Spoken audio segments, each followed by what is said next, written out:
Hello, and welcome to Curious Appetite. Thank you for joining. I'm your host, Nola Mann, and we're going to take a little journey to the origin of some of your favorite foods. Today's item, popcorn. Popcorn is almost the perfect snack. It can be low calorie, or you can throw your diet aside and dress it up. But just how far back does popcorn go?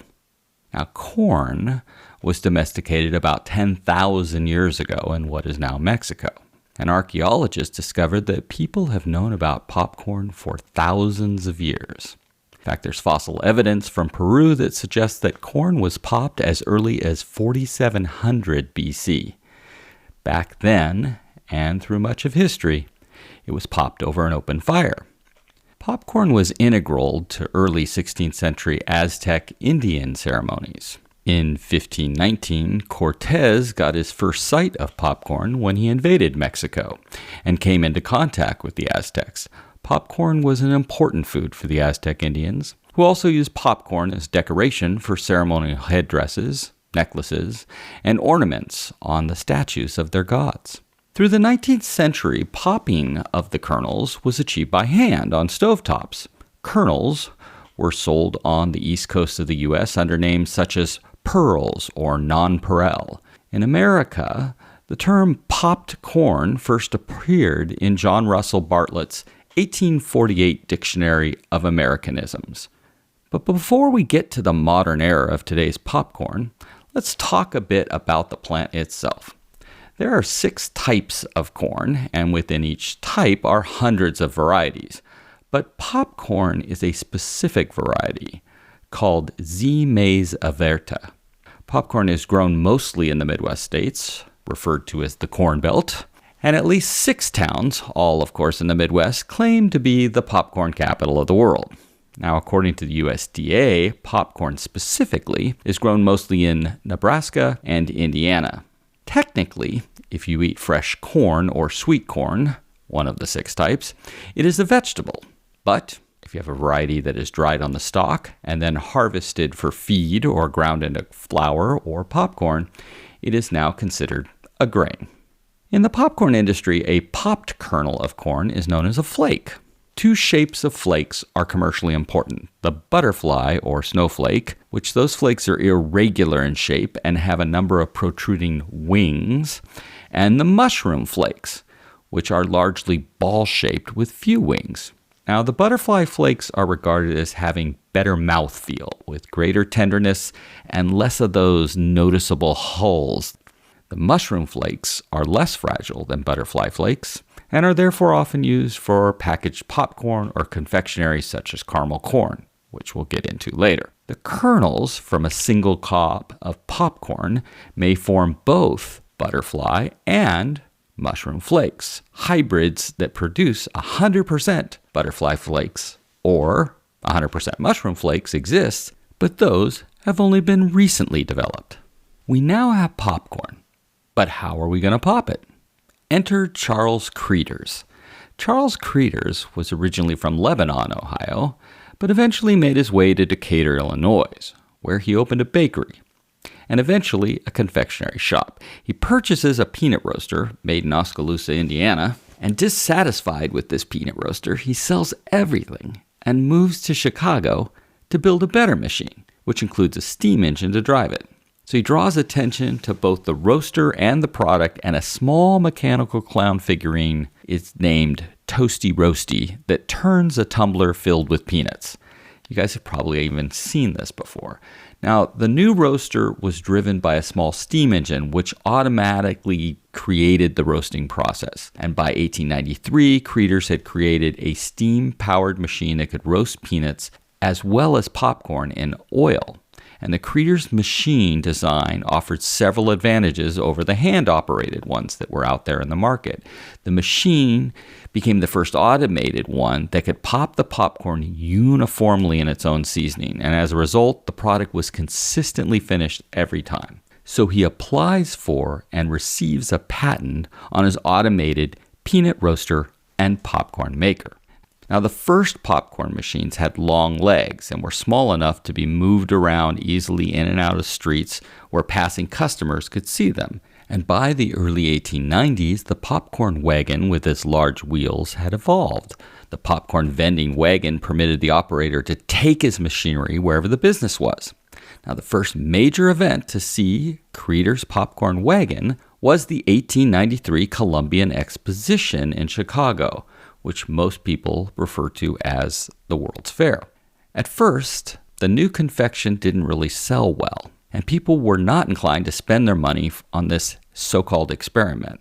So this led Charles Creeder to give away the popcorn for free and start creating a new batch. And the wonderful aroma of the freshly popped corn and the animation of the steam engine and the clown kept people in line to get the new popcorn and to see the machine. Eventually the machine starts to sell, and it does really well. And in fact, it's been selling great ever since and is still owned by the Creeders family. Nearly every movie house in America at one time or another has popped its popcorn from a Creeders machine. So next time you're out and see a popcorn machine, take a look at the brand name. Good chance it's going to be a Creeders.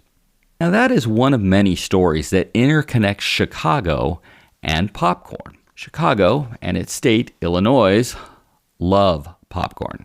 In fact, as a result of an elementary school project, popcorn became the state's official snack food. Now, akin to popcorn is kettle corn.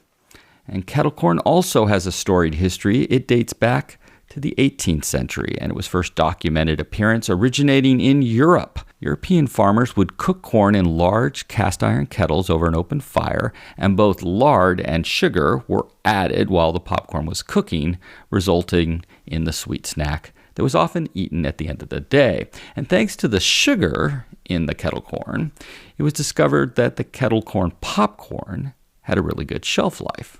So German and European immigrants brought the sweet treat to America in around the mid to late 1700s.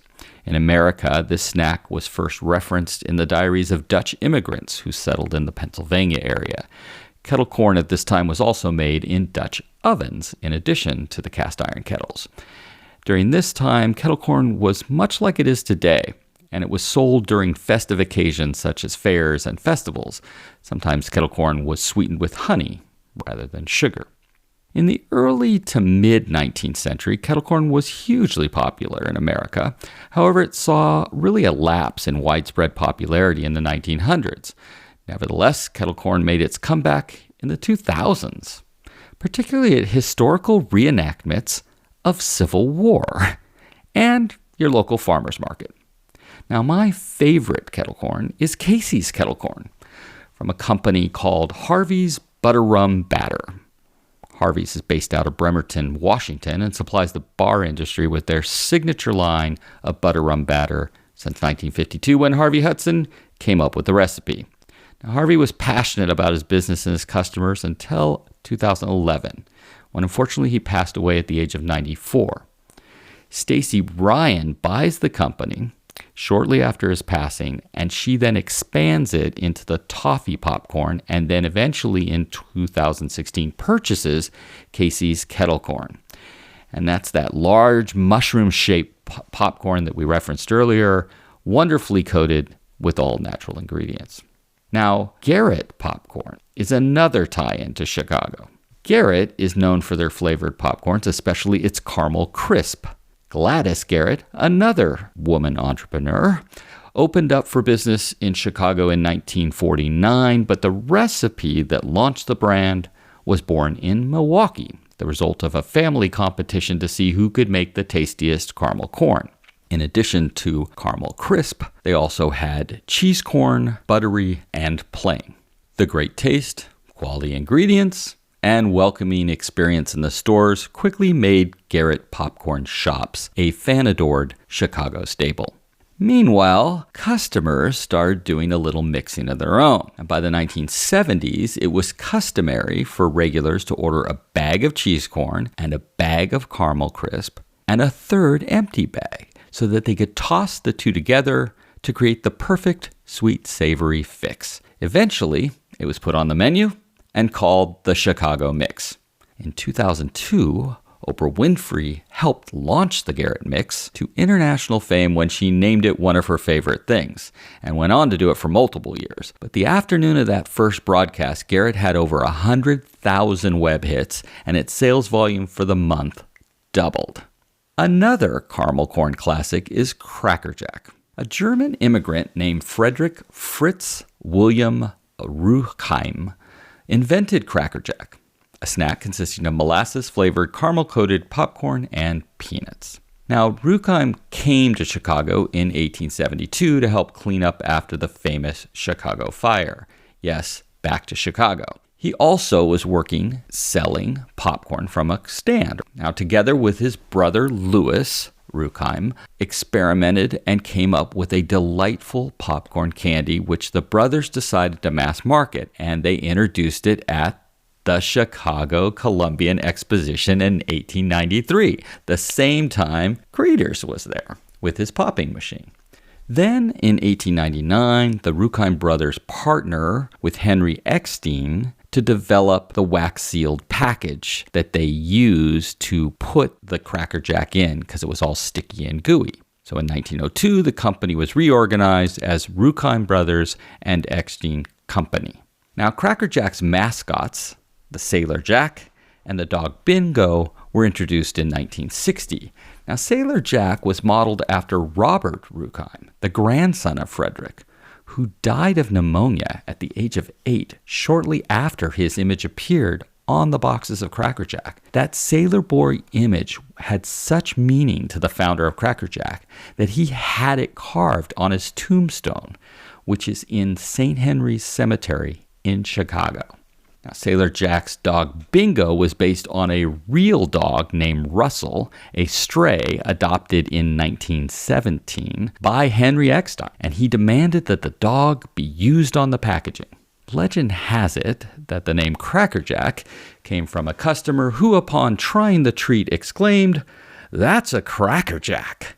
Now, the Take Me Out to the Ball Game, which was written in 1908, contains a reference to Cracker Jack, right? Take me out to the ball game, buy me some peanuts and Cracker Jack. You would have thought that the Ruchheim brothers had contracted with them to write this. No, they just put it in. The people who actually wrote it, it became popular and then eventually starts being sung at games. Think of the price of all that free advertising. It wasn't until 1912 that toy surprises were first put into Cracker Jack. Now, Cracker Jack's tagline, "The more you eat, the more you want." Now, during the Great Depression, popcorn was fairly inexpensive at 5 to 10 cents a bag and became popular. Thus, while other businesses failed, the popcorn business thrived and became a source of income for many struggling farmers.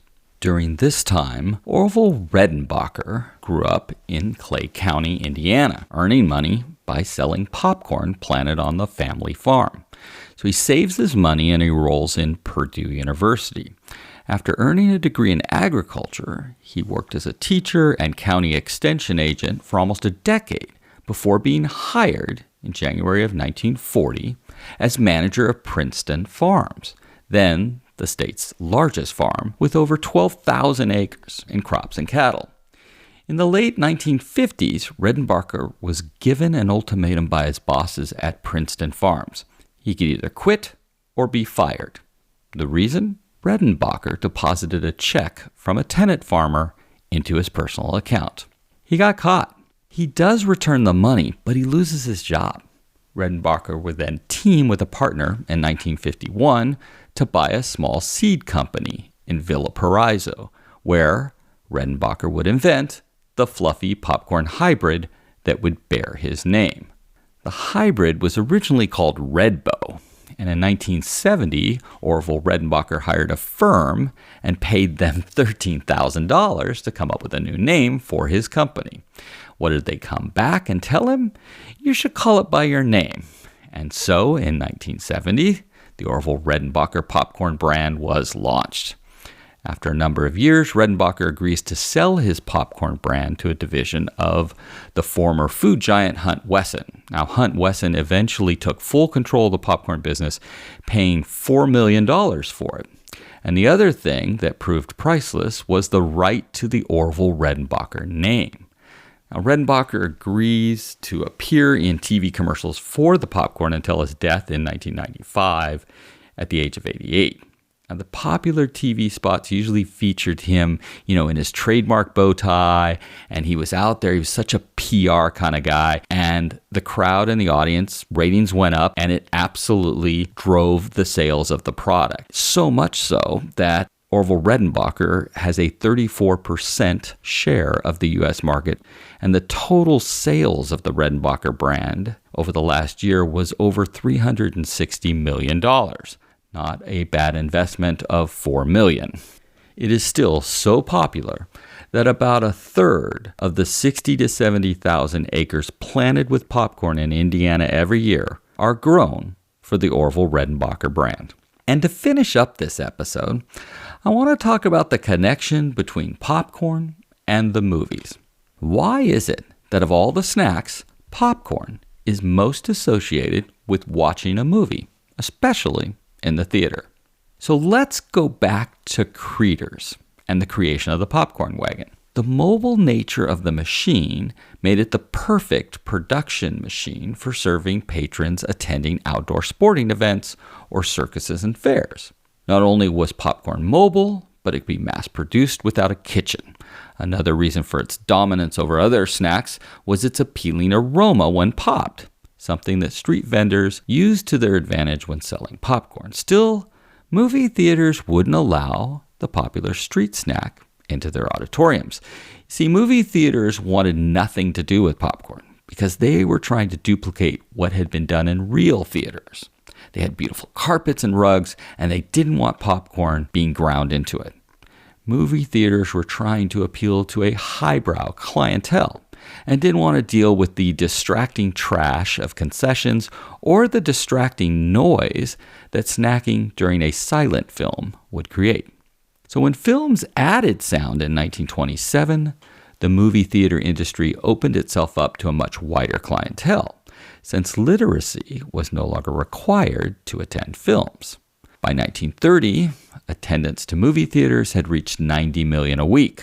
So such a huge patronage created larger possibilities for profits, especially since the sound pictures now muffled snacks, but theater owners still were hesitant to bring the snacks inside their theaters.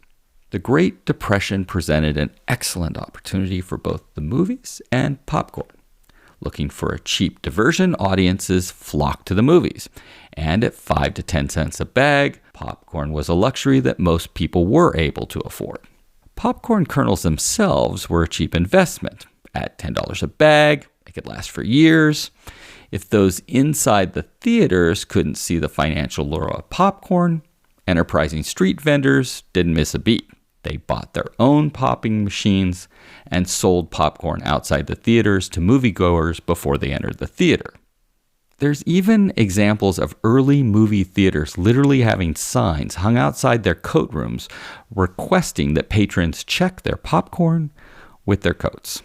Now, early movie theaters weren't built to accommodate the first popcorn machines. The theaters lacked the proper ventilation.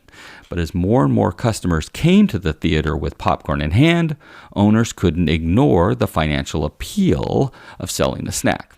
So they leased lobby privileges to the vendors, allowing them to sell their popcorn in the lobby of their theater, or more likely, leasing a bit of the street in front of the theater for a daily fee. Now, vendors didn't complain about this arrangement. Selling popcorn outside the theater widened their business potential, as they could sell to both moviegoer and people on the street. Eventually, movie theater owners realized that if they cut out the middleman, their profits would skyrocket. For many theaters, the transition to selling snacks helped save them from the crippling depression. In the mid-1930s, the movie theater business started to go under. But those that began serving popcorn and other snacks, well, they survived. World War II further solidified the marriage between popcorn and the movie theaters. Competing snacks like candy and soda suffered from sugar shortages, and in turn rationing, as traditional sugar exporters like the Philippines were cut off from the United States. By 1945, Popcorn and the movies were inextricably bound. Over half of the popcorn consumed in America was eaten at the movie theaters. Theaters began pushing advertisements for their concessions harder, debuting commercials that played before and even sometimes in the middle of movies that enticed audiences to check out the snacks in the lobby. Of course, you all probably have heard the famous of these called "Let's All Go to the Lobby," a 40-second advertisement that debuted in 1957 and still plays today.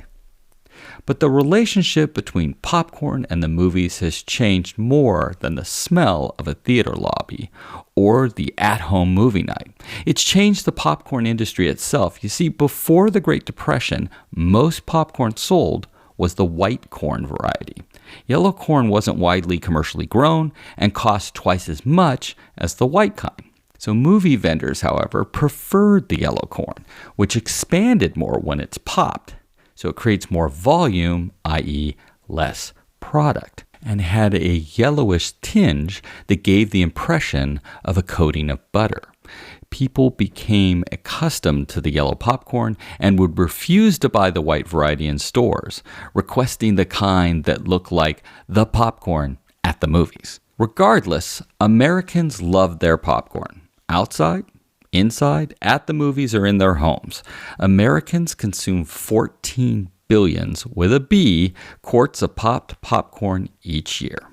For those of you listening on Spotify, I encourage you to enter your response to the question, what food would you like to know the origin of? Hopefully I can do an episode on your choice. So that's it for this episode of Curious Appetite. I hope you enjoyed it. I'm Nola Man, and until next time, stay hungry.